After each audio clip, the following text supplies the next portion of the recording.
Hello, BookTube, and welcome back to World's Finest Comic Book Wednesday, when Michael K Vaughan and I combine the forces of stately Vaughan Manor and Hyde Cottage to palaver about comic books every Wednesday. We're talking about DC Comics, the home of real superheroes, Superman and Batman and Wonder Woman and whatnot, for, Michael said in his video today, probably the rest of the year. And today, last week, we did Justice League Detroit, an era of the Justice League of America that was horrible. Just horrible. Just a misfire from beginning to end. There wasn't anything good in it. And apparently Michael has a yen to get this kind of stuff out of our system, because he picked another thing today that, his wonderful video notwithstanding, has nothing good in it at all. Well, with only maybe one exception. Maybe one piece of artwork. And that thing is this. It's the New 52. Those are the main characters of the New 52. This is a thing that happened in 2011. DC Comics decided that its comic books needed a continuity ride rehaul, an overhaul, a reboot from start to finish. Not a little bit here and there, not a costume redesign, but just tearing everything down and starting again with #1 issues all across the board. Even Action Comics, which hadn't had a renumbering in 85 years, got a #1. And DC Comics did that mostly in a squinty-eyed calculation that would be good for collectors, that would be good for a boost in sales. And it worked. The first issues of most New 52 comics sold through the roof. 2 shops, I should say, which is the only figure that's ever counted here. How much they sold to customers, and especially what the drop-off was from New 52 issue #1 to New 52 issue #2, we don't know. And it was a disaster. A thoroughgoing disaster. DC decided they did not have any kind of unified editorial approach. They just got together for beers and decided, let's redesign all of these characters that we inherited. They aren't ours. We're their stewards. They aren't ours to do with what we please. We inherited them from better writers. Even so, it doesn't matter. They're our toys now, and we're going to revamp them completely. And that's what happens. And suddenly, you have a New 52. You have a new continuity of DC Comics. So all of us who had been DC Comics fans for 60 years suddenly had a brand new world. Same costumes, roughly speaking, but a brand new world. Where in this New 52 world, these heroes are much younger and have been operating for only a handful of years. 5 years. So what happened to the enormous backlog of stories that are involved in all of these characters? We don't know. There was no cohesive editorial policy, so even the writers didn't know. Even the artists didn't know. From one title to the next, whether or not any of these things had happened. You have Cyborg, who had been a member of the Teen Titans. Here he is made a little more impressive and added to the front line of superheroes. That was one of the only things of the New 52 that I actually agreed with. Character has lots of potential. Terrific origin story, terrific personality, lots of potential. I was happy to see that in Flashpoint, the miniseries that started the New 52, and I was happy to see it continue once all of the #1 issues were launched. Cyborg becomes a member of the Justice League. But you take virtually all of these characters and just tell the individual creators they can do whatever they want, with disastrous results. Now, if we concentrate on just the big 3 for the moment, Cyborg is given greater prominence, Aquaman is given greater prominence, and a totally different personality. But if we concentrate on just the big 3, Superman, Batman, and Wonder Woman, the most famous superheroes in the world, the ones that your writers have less authority to fiddle around with than any other kind of superhero, well, the results were pretty bad. They were pretty bad. In the first issue of the New 52 Batman #1, we see Bruce Wayne, who's 6'2", and then a whole room full of Robins. All of the Robins that have existed in the pre-New 52 continuity are still there. They're all still alive, and they're all slightly different heights in order to distinguish them. So all of that history is compacted into the years that we don't see, and without ever a nod on the author's part that maybe we would want to see them, that maybe readers would want to see the introduction of these Robins, or something of the history of Batman with these Robins, instead of doing it all in flashback, as you'll have to do if you introduce them all in their current state. Ridiculous. That one panel, I mean, it's Greg Capullo artwork, and that was fantastic. The Greg Capullo's run on the New 52 Batman artwork-wise is amazing. Michael K. Vaughan is slightly wrong to say that the whole Court of Owls nonsense is good in any other way. That the writer cannot write. So the writer will go for 6 issues out of a 7-issue story arc, strongly hinting at the fact that there's another Wayne sibling, that Bruce Wayne has a sibling, and then at the end bury you in exposition. Pages that the design of which I would have to you wouldn't believe it unless I showed it to you. Whole pages of characters just talking paragraph after paragraph to dig the writer out of the hole he went into in the first 6 issues, leaving you not having any idea what's going on. You have no idea how it ends because it's so blurred in a blizzard of language. Same thing with another Greg Capullo drawn storyline in Batman where the Joker is wearing his face. His face has been cut off and he has found the skin of his face and sewed it back on, and it's rotting and he looks hideous. It's a ridiculous vandalization to do with the character. And in the course of that story, the Joker captures all of Batman's loved ones, Batgirl and Oracle and Nightwing and all of the little Robins, and ties them to chairs. And finally he captures Batman and ties Batman to a chair. Batman wakes up at a long dinner table. All of his loved ones, his Bat family, are all around the table with hoods over their faces. And at the end of that issue, Joker pushes a bowl towards Batman, uncovers it, and in the bowl are the cut-off faces of all of Batman's loved ones. And you're thinking, okay, the Joker's been wearing his own cut-off face, and he's crazy, but he's not crazy. So this makes a horrific kind of sense. I can't believe, I saw that panel and thought, I can't believe that this writer got permission from the DC powers that be to do this, even temporarily. And it turns out it isn't true. In the next issue, it was just for the payoff of that one panel. The next issue buries you in exposition to explain its way out of that.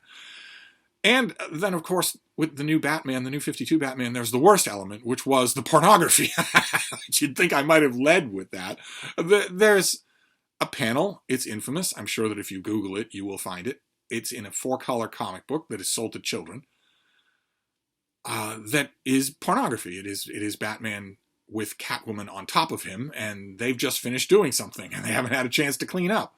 Ridiculous. Absolutely ridiculous. This should be in a Batman comic. It's just ridiculous. And then there's Wonder Woman. Far more serious. Batman, the writers knew to leave more or less alone. You've got billions of dollars in the movie side of your parent company locked up in Batman, so you're not going to change him much. But Wonder Woman was drastically changed. Drastically. First of all, she lost the previous incarnation, the latest incarnation of her costume, and instead gets this kind of ribbed armor type thing. But that's nowhere near the worst of it. Michael K. Vaughan, once again, signals the Wonder Woman run as one of the best parts of the New 52. I did not understand that when fans were saying it at the time, and I still don't. The artwork's terrible, first of all. No offense to the artist. Just wrong book to put him on. But the writing eviscerates what Wonder Woman was. Just eviscerates. Wonder Woman was an ambassador to man's world. She was the most cosmopolitan, the most well-read, the most intelligent, the most peaceful of all of the Justice Leaguers. Granted, she could lift a building over her head if she needed to, but she was an ambassador of peace. She was an avatar of rationality until the New 52 got done with her. And then all of a sudden, she's a vaguely superpowered female Conan the Barbarian. She has her magic lasso, but she much prefers her sword. She has a sword. Wonder Woman has a sword, which we saw in Kingdom Come, but only in an alternate reality, what if future universe, not in the real world. What would Wonder Woman do with a sword if she's fighting crime? She would have to kill people with it. And her personality was completely revamped from being, granted, one of the hardest Justice Leaguers to write well, but still one of the most rewarding ones. The shame is that she was being done almost perfectly right before the New 52 wiped all that out. Instead, we get, what ho, fellow soldiers, fine day for combat, hala! We get a ridiculous thing like that. And I say vaguely superpowered Conan because she also has a massive power defusement. She goes way down in power to being basically kind of strong with a sword. instead of what she had gradually resumed being in the pre-New 52, which is Superman's equal. On paper, Wonder Woman is as powerful as Superman. She should be treated that way. But worst of all for me in the New 52 continuity of Wonder Woman is that her origin story changes. In her original origin story, the Queen of the Amazons badly wants a child. She sculpts one out of clay, and the gods imbue it with life and superpowers. So, super speed, super strength, all that, wisdom, compassion, all that sort of thing. In the New 52, Wonder Woman is just another Zeus bastard. She's just another byblow of the King of the Gods. And just like Hercules, has therefore incurred the jealous wrath of the Queen of the Gods.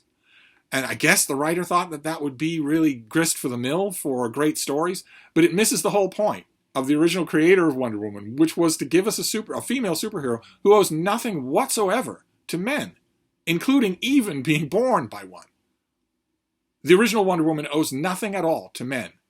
And this Wonder Woman, well, she's another Zeus bastard, she in a long line of them, and wouldn't exist without a man.